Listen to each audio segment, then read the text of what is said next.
Church, जो church के अलावा नन हॉस्टल भी था। जवान लड़कियां जो दुनिया के सारे बंधन और वैभव त्याग कर जीसस और मानवता की सेवा करने की कसम खाती थी, वो इसी हॉस्टल में रहकर अपनी ट्रेनिंग के कुछ साल बिताती थी। और जब उन्हें नन होने के सभी कर्तव्य सिखा दिए जाते तो उन्हें सेक्रेड हार्ट सोसाइटी से जुड़े किसी चर्च में भेज दिया जाता। ये मार्च का अंतिम शनिवार था। चर्च में इवनिंग प्रेयर हो रही थी। तभी मदर सुपीरियर एग्नेस, जो इस नन ट्रेनिंग सेंटर की हेड थी, उन्होंने एक 22 साल की लड़की से बाकी लड़कियों का परिचय कराया। ये है गॉड स्पेशल चाइल्ड मारिया। आप सभी की तरह इनका जन्म भी सिर्फ सांसारिक सुखों में अपने जीवन को व्यर्थ करने के लिए नहीं, बल्कि प्रभु के चरणों की सेवा के लिए हुआ है। यह हमारे साथ इसी चर्च में रहेंगी। मदर एग्नेस ने अपनी तरफ से नन मारिया का इंट्रोडक्शन दे दिया था, लेकिन मारिया के चेहरे पर गहरी उदासी की परत चढ़ी दिखाई देती थी। उसने न किसी से नजर मिलाई, न किसी को देखकर कोई भाव उसके चेहरे पर आया। बस जैसे ही मदर एग्नेस ने अपनी बात खत्म की, वो चुपचाप अपने कमरे की ओर निकल गई। ये लड़की तुमको कुछ अजीब नहीं लगा? मुझे तो ऐसा लगा जैसे उसे जबरदस्ती इधर भेजा है। पता नहीं उसकी आंखों में कुछ है। I can feel it. Mother Agnes ने तुम्हारा बात सुना तो प्रॉब्लम हो जाएगा। बाद में देखते हैं। अगर ऐसा कुछ होगा तो वो खुद बोलेंगी ना। तुम क्यों अपना मूड खराब करता है? मोनिका के कहने पर उसके ही कमरे में रहने वाली रोमा चुपचाप अपने कमरे में लौट गई थी। लेकिन अभी भी मारिया का वो सपाट चेहरा, गहरी भीतर धसी आंखें उसके मन में कौंध रही थी। अगले दिन सवेरे प्रेयर के समय रोमा ने महसूस किया कि वो सबसे पीछे खड़ी हुई कुछ और ही बड़बड़ा रही है, जैसे वो इस प्रेयर से बचने की कोशिश कर रही हो। रोमा दबे पांव मारिया के नजदीक जाकर खड़ी हो गई और उसके मुंह से निकल रहे शब्दों को समझने की कोशिश करने लगी। मारिया कुछ अजीब सा बड़बड़ा रही थी, जो स्पष्ट तो बिल्कुल भी नहीं था, लेकिन रोमा के शरीर में उसकी आवाज से झुरझुरी सी दौड़ने लगी थी, क्योंकि मारिया किसी आदमी की दोहरी आवाज में कुछ बोल रही थी। कुछ तो अलग है इस लड़की में। मैं पता लगा कर रहूंगी आखिर इसका चक्कर क्या है। इसका दिमाग लगता है ठिकाने पर नहीं है। वैसे भी हम सबका यहाँ आने का कोई ना कोई कारण है। ये तो इतनी पढ़ी लिखी सुंदर है, कोई भी मिल सकता था इसको। यहाँ क्यों आई? रोमा के मन में कई सवाल थे, जिनके उत्तर जानने के लिए वो काफी परेशान थी। शाम को प्रेयर के बाद सभी अपने कमरे में सोने की तैयारी कर रहे थे, लेकिन रोमा ने आज कुछ अलग सोचा हुआ था। सबके सोने के बाद वो दबे पांव मारिया के कमरे की खिड़की पर पहुंची और अंदर झांक कर देखने लगी। लेकिन वहां का नजारा देखकर रोमा के रोंगटे खड़े हो गए थे। मारिया अंदर चेयर पर बैठी हुई थी, लेकिन वो चेयर पर ऐसे बैठी थी जैसे किसी ने उसके पूरे शरीर को मोड़ तरोड़ कर जबरदस्ती वहां बैठाया हो। उसके हाथ पैर बुरी तरह से गुथे हुए थे, गर्दन दूसरी ओर थी। ऐसा लगता था वहां कोई इंसान नहीं, रबर की गुड़िया पड़ी है। अचानक ही मारिया ने अपनी गर्दन रोमा की ओर घुमाई और इस बार मारिया का चेहरा देखकर रोमा की चीख निकल गई। मारिया की आंखों के चारों ओर गहरे स्याह गड्ढे दिखाई पड़ रहे थे। बाल बुरी तरह से उसके चेहरे पर बिखरे थे और दांत इतने काले थे जैसे किसी ने जलता हुआ कोयला उसके मुंह में रख दिया हो। रोमा की दिल दहला देने वाली चीख सुनकर मदर एग्नेस और बाकी लड़कियां दौड़कर वहां पहुंच गई। रोमा जमीन पर पड़ी हुई थी और उसकी सांसें उखड़ रही थी। तुम यहाँ क्या कर रही हो? क्या हुआ है? रोमा ने उंगली से मारिया के कमरे की ओर इशारा किया। रोमा की हालत देखकर मदर एग्नेस ने खिड़की से अंदर की ओर देखा तो उसके भी होश उड़ गए। ओ जीसस, ये क्या है? मैं देखती हूँ, तुम लोग इधर ही रहना। मदर एग्निस क्रॉस को हाथ में लेकर मारिया की ओर कदम बढ़ाती है तो मारिया अपनी कुर्सी से कूदकर नीचे जमीन पर आ जाती है और किसी जंगली जानवर की तरह गुर्राते हुए मदर एग्निस को एक टक घूरने लगती है। एग्निस धीरे धीरे क्रॉस को अपने हाथ में पकड़े मारिया की ओर बढ़ रही थी। तभी अचानक उनके हाथ से क्रॉस छूटकर नीचे गिर पड़ता है। अगले ही पल मारिया की आंखों की पुतली काली हो जाती है। उसकी उंगलियां कड़कड़ की आवाज के साथ पीछे घूम जाती है और मारिया किसी जानवर की तरह एग्निस के ऊपर छलांग लगाकर उसके हाथ का मांस चबा डालती है। वो किसी शैतान की तरह मदर एग्निस का मांस अपने मुंह में दबाए वहां खड़ी हुई थी और मदर एग्निस दर्द से बेहाल हो रही थी। हमला करने के बाद मारिया वापस जाकर उसी कुर्सी पर बैठ जाती है और अजीब सी आवाज में कुछ बड़बड़ाने लगती है। मारिया के मुंह से सुनाई दे रही आवाज ऐसी थी मानो एक साथ 2-3 लोग बोल रहे हों। चीख पुकार सुनकर चर्च में रहने वाले फादर भी वहां पहुंच जाते हैं और मदर एग्निस की ऐसी हालत देखकर उन्हें वहां से बाहर ले आते हैं। मारिया अभी कुछ शांत दिखाई दे रही थी और इसी मौके का फायदा उठाकर मारिया को उसके कमरे में बंद कर दिया जाता है। मारिया की ऐसी हालत देखकर सभी हैरान थे। बाकी की लड़कियों में भी डर का माहौल बन गया था। फादर स्टीव समझ चुके थे कि ये कोई इंसानी नहीं, शैतानी ताकत का काम है। इसलिए बाकी की लड़कियों को उस कमरे से दूर रहने की सलाह दी जाती है और वो क्रॉस को माथे से लगाकर कुछ बुदबुदाने लगते हैं। अगले दिन सुबह प्रेयर का समय था। फादर ने सभी ननों को मारिया के कमरे के बाहर बुलाया और एक साथ प्रेयर करने के लिए कहा। पवित्र जल हाथ में लेकर फादर मारिया के कमरे में दाखिल हुए। एक तरफ बाकी की नन मिलकर लगातार प्रेयर कर रहे थे और दूसरी ओर फादर हाथ में पवित्र जल लेकर मंत्र बोलते हुए उसकी ओर बढ़ रहे थे। फादर को देखकर मारिया के चेहरे के भाव बदलने लगे। वो घबरा कर एक कोने में सिमट रही थी। प्रेयर की आवाज उसके कानों में पहुंच रही थी, जिससे वो अपने दोनों कानों पर हाथ रखकर बचने की कोशिश कर रही थी। अचानक एक चीख के साथ वो जमीन पर गिर पड़ी और उसी के साथ फादर स्टीव ने पवित्र जल छिड़ककर बाकी सभी को यकीन दिला दिया कि मारिया के ऊपर जो भी शैतानी साया था वो पवित्र जल और प्रार्थना की शक्ति से उसे छोड़कर जा चुका है। पवित्र जल ने जहां जहां मारिया के शरीर को छुआ था वहां पर छाले जैसे बन गए थे। ऐसा लगता था जैसे मारिया को किसी ने तेजाब से जला दिया हो। कुछ देर बाद मारिया को होश आया तो वो दर्द से कराहती हुई पहले से काफी कमजोर नजर आ रही थी। उसके शरीर में अब मुश्किल से उठने बैठने जितनी ताकत बची थी। चेहरा एकदम मुरझा चुका था, शरीर भी मानो झुक गया था। मारिया की हालत को देख मदर उसे उसके कमरे के बिस्तर पर ही लिटा देती है। ओह जीसस, इसका हालत बहुत खराब लग रहा है। इसे यही आराम करने दो, होली वाटर इसको ठीक कर देगा। अगले 2 दिन बेहद सन्नाटे में गुजरे।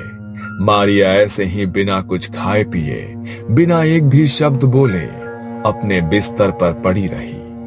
2 दिन बाद उसने टूटे फूटे शब्दों में पानी मांगा। मदर के कहने पर मारिया को पानी पिलाया गया। मारिया अब थोड़ी सामान्य सी नजर आ रही थी। ऐसा लगता था कि जैसे जो भी बुरी शक्ति थी वो वाकई में उसे छोड़कर अब जा चुकी है। मारिया की ऐसी हालत देखकर मदर एग्निस ने प्यार से उसके सर पर हाथ फेरा। कुछ खाओगी? मारिया ने हाँ में गर्दन हिलाई और फिर कई दिनों के बाद मारिया ने भर पेट खाना खाया। वो खाती ही जा रही थी जैसे न जाने कितने सालों से भूखी हो। जैसे जैसे समय बीत रहा था मारिया के खाने की गति और तरीका बदलते जा रहा था। मारिया का पूरा मुंह खाने से सन गया था।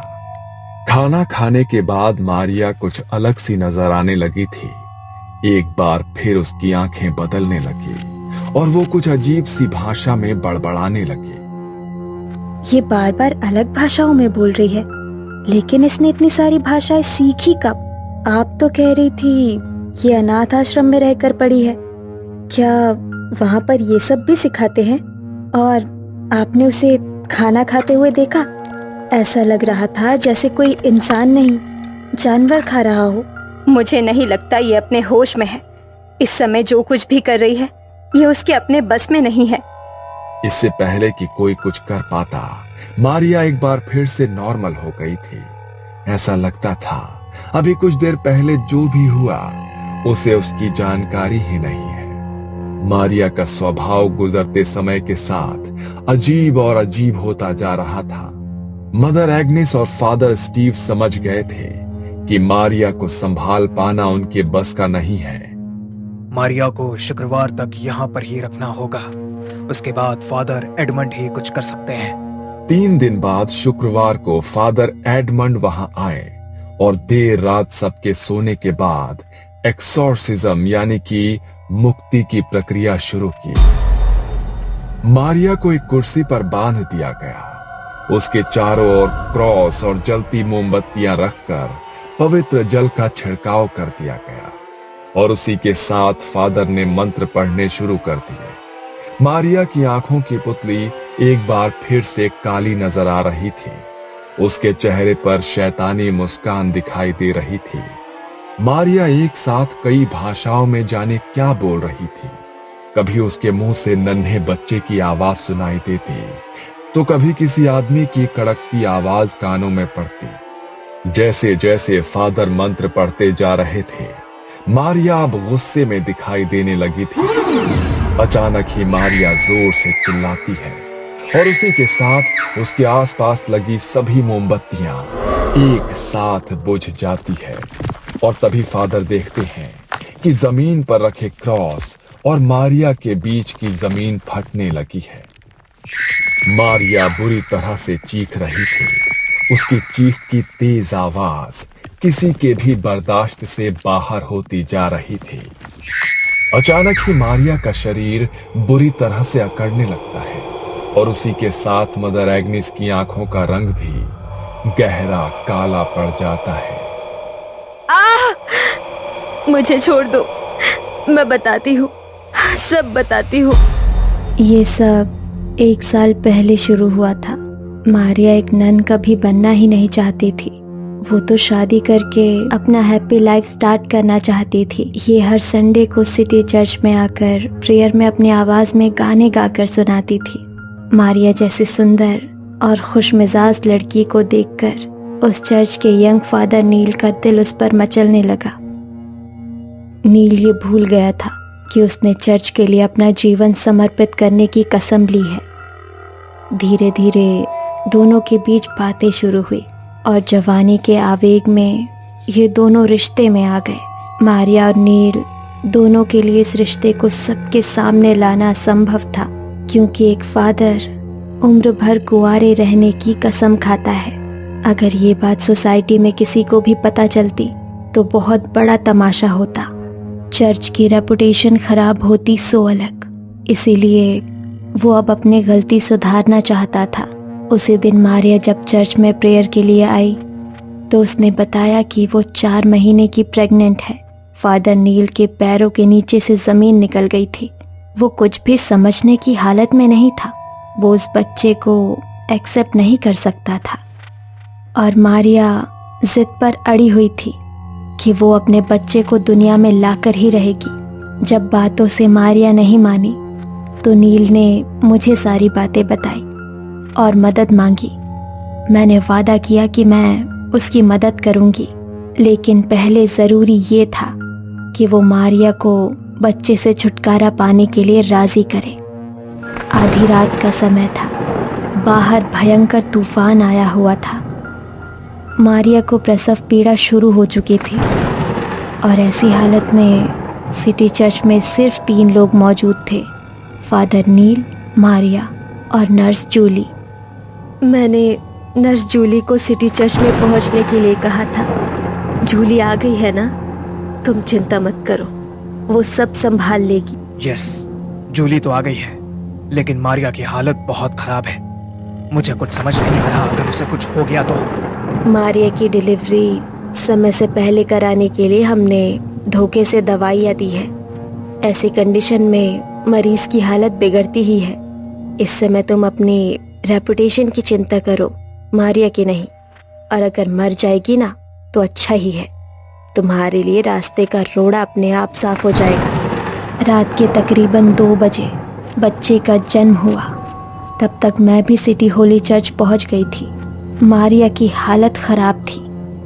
आपका बच्चा पैदा होते ही चल बसा। I am sorry. नर्स के इतना कहते ही मारिया चीख चीख कर रोने लगी। मैंने नर्स को इशारा किया और वो बच्चे को लेकर चर्च के पीछे बने कब्रिस्तान में आ गई। नील मारिया को संभालने की कोशिश कर रहा था और उसी क्षण हम दोनों ने मारिया के जीवित बच्चे को गड्ढा खोदकर दफना दिया। हमें लगा था कि ये सब भी उस बच्चे के साथ हमेशा के लिए दफन हो गया, लेकिन कहते हैं ना, सच्चाई चाहकर भी छिपती नहीं है। मारिया को बदहवासी से रोते देख नील अपने आपे से बाहर हो गया।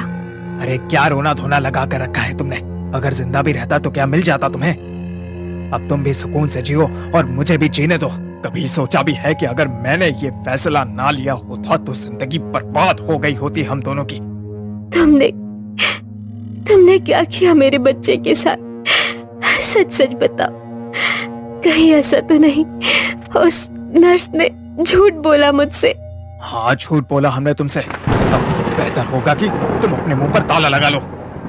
मारिया घंटों तक रोती चिल्लाती रही, लेकिन अब कुछ नहीं किया जा सकता था। मारिया जानती थी फादर नील सबकी नजर में एक संत है। वो चीख चीख कर भी अपनी सच्चाई बताएगी तो भी कोई भरोसा नहीं करेगा। और वैसे भी अब इस सच को साबित करने के लिए उसके पास कोई सबूत भी नहीं था। मारिया अब खामोश सी हो गई थी। दिन भर किसी से बात करने वाली मारिया अक्सर रात में कब्रिस्तान में जाकर चीख चीख कर रोया करती थी। फिर उसने कब्रिस्तान जाना छोड़ दिया।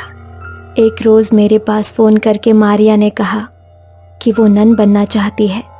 शुरू में मैंने उसे समझाने की कोशिश की, लेकिन वो मानो अपनी जिद पर अड़ गई थी। नील के धोखे ने उसे बुरी तरह से तोड़ दिया था और अब वो इस संसार में किसी के साथ भी नाता रिश्ता नहीं रखना चाहती थी। और फिर मैं उसे अपने साथ यहाँ ले आई। कॉल नील, वरना ये मारिया जाएगी। फादर कुछ मंत्र पढ़ते हैं और मारिया के ऊपर हॉली वाटर की कुछ बूंदें छिड़क देते हैं। मारिया खुद को अपने बच्चे की मौत का जिम्मेदार समझ रही थी। उस गिल्ट ने उसको भीतर से बिल्कुल खोखला कर दिया था। आधी रात को कब्रिस्तान में जाकर मरे हुए बच्चे को पुकारने के कारण शैतानी रूहों ने उसके शरीर पर कब्जा कर लिया है। इन रूहों में मारिया के नन्हे बच्चे की आत्मा भी शामिल है, जो अब अपना बदला लेना चाहता है। फादर ने एक्सॉर्सिज्म की प्रक्रिया को और भी तेजी से शुरू कर दिया। वो लगातार हॉली वाटर छिड़क कर मंत्र पढ़ रहे थे। बंद करो, बंद करो। चीखते हुए मारिया ने खुद का हाथ उल्टी दिशा में घुमा दिया। मारिया के हाथ की हड्डी टूट गई थी और उसी के साथ मारिया की दिल दहला देने वाली चीख सुनकर सभी का दिल दहल उठता है। कॉल नील। फादर नील को बुलाने का इशारा करते हैं और कुछ ही देर में फादर नील वहां पहुंच जाते हैं। नील को वहां पर देखकर मारिया डरावनी तरीके से जोर जोर से हंसने लगती है। नील घबराकर मदर एग्निस के पास आकर खड़ा हो जाता है। मुझे माफ कर दो मारिया, तुम बिल्कुल मत घबराना। फादर इस शैतानी रूह को तुम्हारे शरीर से जरूर दूर कर देंगे। फादर लगातार हॉली वाटर छिड़क कर मारिया का एग्जॉर्सिज्म पूरा करने की कोशिश कर रहे थे। अचानक ही मारिया अपनी गर्दन ऊपर की ओर उठाती है और उसी के साथ मदर एग्नेस और फादर नील का शरीर हवा में ऊपर उठने लगता है। बुझी हुई मोमबत्तियां एकाएक जल उठती है और उसमें से 2 मोमबत्ती जाकर मदर एग्नेस और नील के कपड़ों को आग लगा देती है। मारिया एक बार फिर से लड़खड़ाती जुबान में बड़बड़ाती है, एक पाप, एक ही सजा। नील और मदर एग्नेस जमीन से इतनी ऊंचाई पर थे कि कोई चाहकर भी उनके शरीर से उठ रही आग की लपटों को बुझा नहीं सकता था। फादर के हाथों में पकड़ा हुआ हॉली वाटर उनके हाथ से छूटकर नीचे गिर पड़ता है और उसी के साथ मारिया की गर्दन एक ओर लटक जाती है। झुलसने के कारण मदर एग्नेस और फादर नील की मौत हो गई थी और मारिया, उसकी टूटी सांसें अभी भी बाकी थी। मारिया को तुरंत अस्पताल ले जाया गया और वहां पर कुछ दिन बिताने के बाद वो स्वस्थ हो जाती है। यूं तो फादर एडमंड ने आज तक बहुत से एग्जॉर्सिज्म किए थे, लेकिन उनके चर्च में किया हुआ यह पहला एग्जॉर्सिज्म था जो किसी नन के ऊपर हुआ था और जिसमें 2 जान भी चली गई थी। सिटी हॉली चर्च और सेक्रेड हार्ट चर्च को इस घटना के बाद बंद कर दिया गया, लेकिन मारिया और फादर एडमंड के लिए ये एक बुरा सपना बन गया जो आज भी उन्हें रातों को सोने नहीं देता। ये कहानी आपको अच्छी लगी हो तो हमें सब्सक्राइब करें, हमारा इंस्टाग्राम और फेसबुक पेज जरूर फॉलो करें। अगर आपके पास ऐसी ही कोई कहानी हो तो हमें कमेंट बॉक्स में भेजें। हम कोशिश करेंगे कि अगली एनिमेटेड स्टोरी आपकी होगी।